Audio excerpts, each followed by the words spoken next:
नमस्कार, आप देख रहे हैं वी टाइम न्यूज। बढ़ते हैं झारखंड की खबरों की ओर। नरेंद्र मोदी की तीसरी बार प्रधानमंत्री पद का शपथ लेते ही समाज सेवी मुकेश श्रीवास्तव डेविड अब बनवाएंगे बाल और दाढ़ी। सुप्रभात। सीसई से बड़ी खबर के साथ मैं कृष्णा कुमार साहू। आइए जानते हैं खबर विस्तार से। सीसई प्रखंड निवासी मोदी फैन समाज सेवी सह भारतीय जनता पार्टी के समर्थक मुकेश श्रीवास्तव डेविड ने नरेंद्र मोदी की तीसरी बार प्रधानमंत्री पद का शपथ लेने के बाद से भारी उत्साहित हैं। वहीं एक दूसरे को मिठाई खिलाकर जमकर जश्न भी मना रहे हैं। समाज सेवी मुकेश श्रीवास्तव डेविड ने मोदी जी के द्वारा प्रधानमंत्री पद का शपथ लेने के बाद से मीडिया से बात करते हुए 3 वर्ष पूर्व लिया हुआ कठोर संकल्प और अपने रखे लंबे बाल और दाढ़ी का जिक्र किया, जिसमें उन्होंने बताया कि 3 वर्ष पूर्व क्षेत्र में विपक्षियों के द्वारा कहा जा रहा था कि 2024 में नरेंद्र मोदी प्रधानमंत्री नहीं बनेंगे। उसी दौरान उन्होंने विपक्षियों का बात को काटते हुए कहा कि 2024 में नरेंद्र मोदी फिर से प्रधानमंत्री पद का शपथ लेंगे। और उसी दौरान मोदी फैन समाज सेवी मुकेश श्रीवास्तव डेविड ने संकल्प लिया था कि 2024 में यदि नरेंद्र मोदी प्रधानमंत्री बनते हैं तो बाल और दाढ़ी बनवाएंगे, और यदि 2024 में नरेंद्र मोदी प्रधानमंत्री नहीं बनते हैं तो अपने जीवन भर बाल और दाढ़ी नहीं बनवाएंगे। पर उनका संकल्प अब पूरा हो चुका है।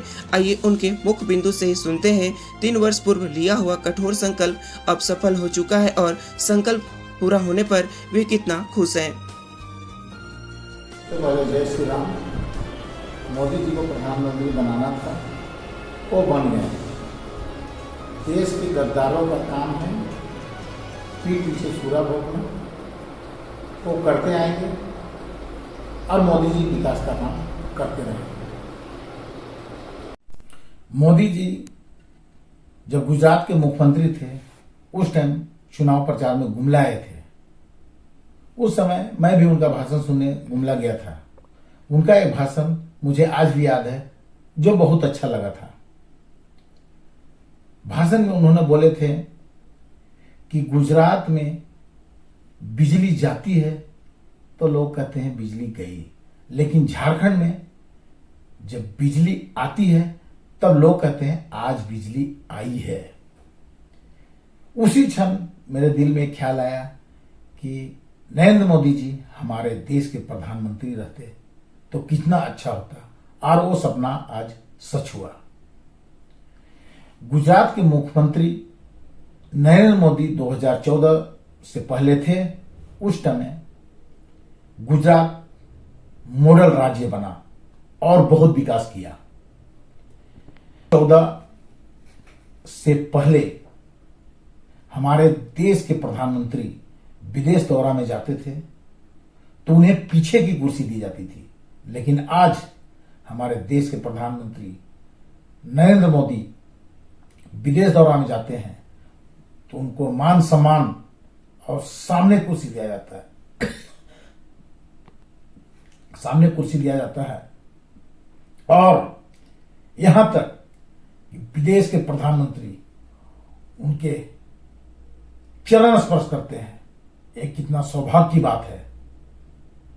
हमें तो ऐसा लगता है कि नरेंद्र मोदी हिंदुस्तान के भर प्रधानमंत्री नहीं है, सारे देश के प्रधानमंत्री हैं।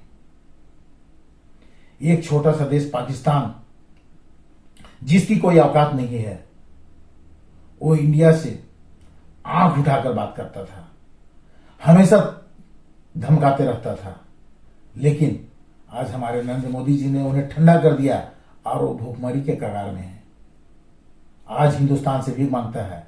चीन महाशक्तिशाली देश, उसे हमारे देश के प्रधानमंत्री नरेंद्र मोदी जी ने औकात बता दी, नजर मिलाने के लायक नहीं रहा। हमारे सैनिक ने उन्हें ठंडा कर दिया। 3 वर्ष पहले मार्केट में चर्चा का विषय चला विपक्षियों के द्वारा कि 2024 में फिर से नरेंद्र मोदी प्रधानमंत्री नहीं बनेंगे। मैं उसी के अगल बगल था। मैं भी उस बीच में उलझ गया, बोला 2024 में देश के प्रधानमंत्री नरेंद्र मोदी क्यों होंगे। वो लोग अड़े रहे कि किसी कीमत में नहीं बनेगा। मैं भी एक संकल्प लिया कि अगर 2024 में हमारे देश के प्रधानमंत्री नरेंद्र मोदी नहीं बनेंगे तो मैं बाल दाढ़ी जिंदगी भर नहीं कटवाऊंगा। लेकिन आज नरेंद्र मोदी जी फिर से 2024 में प्रधानमंत्री बने, जो हमारा सपना सच हुआ और मैं बहुत खुश हूं। जय श्री राम। भारतीय जनता पार्टी जिंदाबाद। नरेंद्र मोदी जिंदाबाद। मेरा नाम मुकेश श्रीवास्तव डेविड, सामाजिक कार्यकर्ता सिसई।